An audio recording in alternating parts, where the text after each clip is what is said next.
Cuci piring, lanjut bikin sarapan simpel sebelum ikut SPMB. Hai, selamat datang kembali di rutinitas ibu rumah tangga yang tinggal di kontrakan. Nah, teman-teman, ini lanjutan dari video yang sebelumnya. Jadi aku tuh habis beres-beres langsung aja buat nyuci piring karena ini cucian piring aku tuh udah numpuk banget. Dan ini aku nyuci piring tapi pikiran aku kemana-mana ya teman-teman, karena aku tuh takut banget Rapan gak diterima sekolah di tahun ini karena sebelumnya di tahap pertama Rapan juga udah gak lolos ya teman-teman. Nah, ini aku ikut yang tahap kedua, aku nggak tahu ya sekarang lolos atau enggak. Karena usia Rapan buat masuk SD negeri di Jakarta itu pas banget, nggak ada lebihnya banyak ya teman-teman. Lebihnya tuh cuman 1 bulan aja. Mungkin kalau lebihnya 2 atau 3 bulan agak sedikit tenang ya teman-teman, mungkin masih bisa daftar.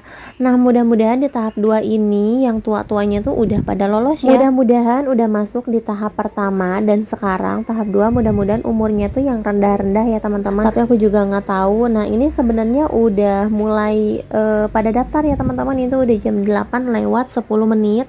Nah, aku karena masih mantau dulu jadi nggak langsung daftar, dan barusan aku lihat itu masih ada yang umur 10 tahun ya teman-teman daftar sekolah SD di tahap 2. Aku nggak ngerti ya, ini masih ada aja umur segitu daftar masuk SD ya teman-teman. Dan ini tuh malahan bikin aku jadi ngedown ya teman-teman, jadi nggak semangat dan nggak percaya diri aja buat daftar ya. Tapi nanti kita coba aja nunggu sekolah mana yang umurnya Rapan kira-kira bisa masuk tapi nggak jauh ya teman-teman. Walaupun sekolahnya jauh, yang penting masih bisa pakai kendaraan umum dan nggak harus jalan kaki lagi ya teman-teman ke gang-gang kayak gitunya. Karena kan kalau jauh apalagi berkali-kali naik angkot, belum lagi jalannya, kasihan kalau misalkan Rapan masuk paginya ya teman-teman. Sedangkan masuk pagi itu kan jam setengah 7, otomatis dari rumah tuh harus siap-siap dari jam berapa. Belum lagi kalau misalkan di jalannya macet, dan kalau naik kendaraan umum itu kan kita nggak bisa semaunya, terus jalan juga nggak bisa motong-motong atau nyelip-nyelip kayak gitu ya teman-teman.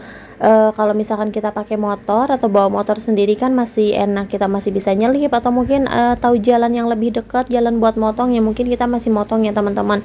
Tapi kalau naik kendaraan umum tuh nggak bisa semaunya kita. Makanya aku mikirin lagi, kalau misalkan dapatnya atau adanya di tempat yang jauh, aku kayaknya nggak bakalan masukin dulu di tahun ini ya, nggak apa-apa deh tahun depan, walaupun usianya mungkin udah ketuaan ya teman-teman kalau buat aku.